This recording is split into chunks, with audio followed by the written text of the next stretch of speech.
PKK'nın silah bırakması, 30 yıldır devlet ve PKK arasındaki çatışma sebebiyle halk üzerinde oluşan iki yönlü zulüm ve baskının son bulmasına belli ölçüde imkan sağlayacaktır. Bu tasarı ile hükümetin 100 yılı aşan ve PKK gibi ağır sonuçları olan Kürt meselesini PKK ve terör özelinde ele almakta ısrar ettiği Kürt meselesinin özüne dair eşit vatandaşlık ve adalet temelli bir çözüm yaklaşımının bulunmadığı anlaşılmıştır. Meclise sunulan kanun tasarısının genel gerekçesinde de vurgulandığı üzere Türkiye'nin ekonomik kalkınma hamlesi 2023 vizyonuna odaklı bir amacın güdüldüğü görülmüştür.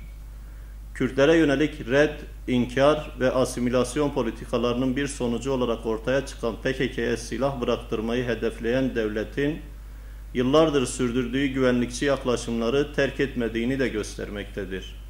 Bununla birlikte PKK'nın halkın can, mal ve huzuruna kastedici eylemliklerinin son bulması amacına dönük olarak silah bırakmasının sağlanması, gençlerin ve çocukların dağdan indirilmesi ve silahın hak aramanın aracı olmaktan çıkarılmasına dönük düzenlemelerin önünün açılması girişimlerini de olumlu buluyoruz. Şeyh Said Efendi ve dava arkadaşlarının idam edilişinin yıl dönümü münasebetiyle İslam ümmetinin aziz şehitlerini bir kez daha rahmet ve minnetle anıyoruz. Tıpkı İskilipli Şehit Atıf Hoca gibi İslam'ın şiarlarını ayakta tuttuğu için idam edilen Şeyh Said ve arkadaşlarının mezar yerlerinin açıklanması, istiklal mahkemelerinin ve kararlarının sistemin zulümlerine kılıf uydurma amaçlı olduklarının resmen kabul edilmesi ve yaptıkları katliamlar için özür dilemeleri devletin Müslüman halka karşı ödenmemiş bir borcudur. Kemalist zihniyetin Kürdistan'daki temsilcisi olan PKK'nın 26 Haziran 1992 günü gerçekleştirdiği Susa cami katliamı da İslam'ın izzetini koruyan Müslümanların mazlumiyeti ve direnişi olarak tarihe nakşedilecektir. Halkın inancıyla savaşan PKK tarafından yatsı namazından sonra basılan camide şehit edilen 10 yiğit Müslümanı rahmetle anıyor, katilleri içinse yaşasın cehennem diyoruz.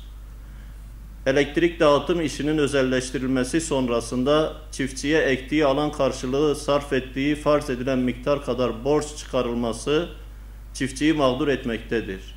Çiftçiyi yüksek maliyeti sebebiyle kayıt dışı elektrik kullanmaya yönelten mevcut durum bir an önce düzeltilmeli, kullanımı yerinde tespit edilmemiş veya faturalandırılmamış tahmini kullanımın borç olarak yansıtılması ve borç ödeninceye kadar destekleme prim alacağının ödenmemesi gibi hukuk dışı şantajlara da son verilmelidir. Kayıt dışı elektrik kullanımının önüne geçilmesi için gerekli tedbirlerin alınmasının yanı sıra sulama amaçlı kullanımda çiftçiye düşük fiyattan elektrik kullanma hakkı tanınmalı, mazot ve gübre desteği gibi sulama kanallarının bulunmadığı yerlerde çiftçilere elektrik desteği de sağlanmalıdır. Maddi kalkınma hedeflenirken manevi kalkınmanın göz ardı edildiği, inanç değerleri aşınan toplumun özellikle gençliğinde baş gösteren madde bağımlılığı ve uyuşturucu kullanımı her geçen gün yaygınlaşmaktadır. Bilinen uyuşturucu maddelerine yenileri eklenmekte ve bu tür maddelerin yasaklanması ve kullanımının engellenmesi konusunda yetersiz kalınmaktadır. Toplumsal tepkiler üzerine hapis cezalarının artırılması ile yetinilmekte, gençliği ve toplumu bu illetten koruyacak sosyal projeler yeterince desteklenmemektedir.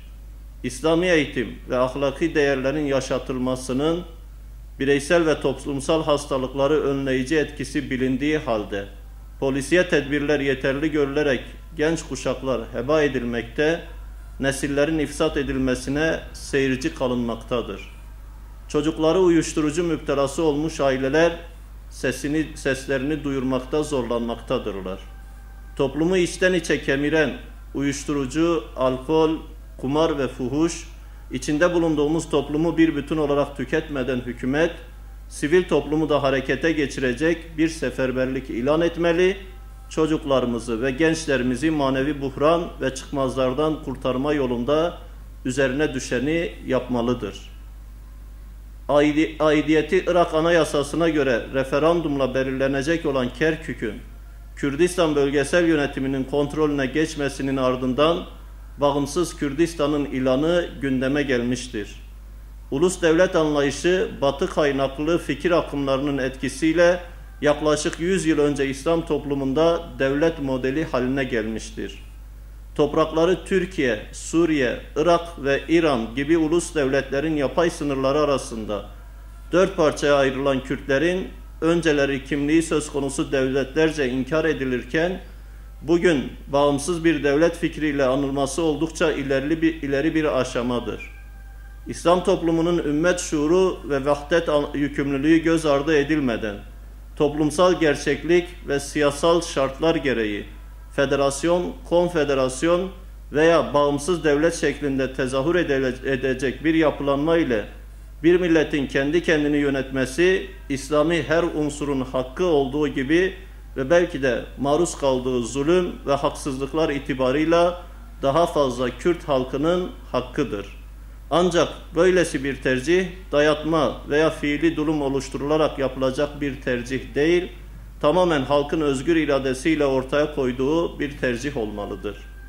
Parti programımızda devlet yapısına ilişkin bakışımızda olduğu gibi, mevcut merkezi ve yerel devlet organizasyon yapısının tabu olarak kabulünden vazgeçilerek, olumlu ve olumsuz tüm yönleriyle eyalet sistemi, özerklik, federasyon gibi yönetim modelleri üzerinde serbestçe tartışılabilmelidir. Toplumun huzur, refah ve güveni için gerekli olduğunun toplumun çoğunluğu tarafından kabulü halinde bu modeller uygulanabilmelidir. İç savaşın hüküm sürdüğü Suriye, yıkım, sefalet, göç ve ölümlerle birlikte uluslararası kurum ve kuruluşlarının bültenlerinin istatistik konusu haline geldi.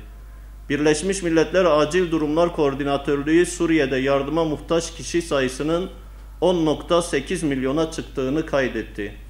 Aralarında Türkiye'de olmak üzere komşu ülkelere sığınmış milyonlarca Suriyelinin yanı sıra harabeye dönmüş ülkesinde zor şartlar altında yaşamını sürdürmeye çalışan milyonlarca insan bulunmaktadır.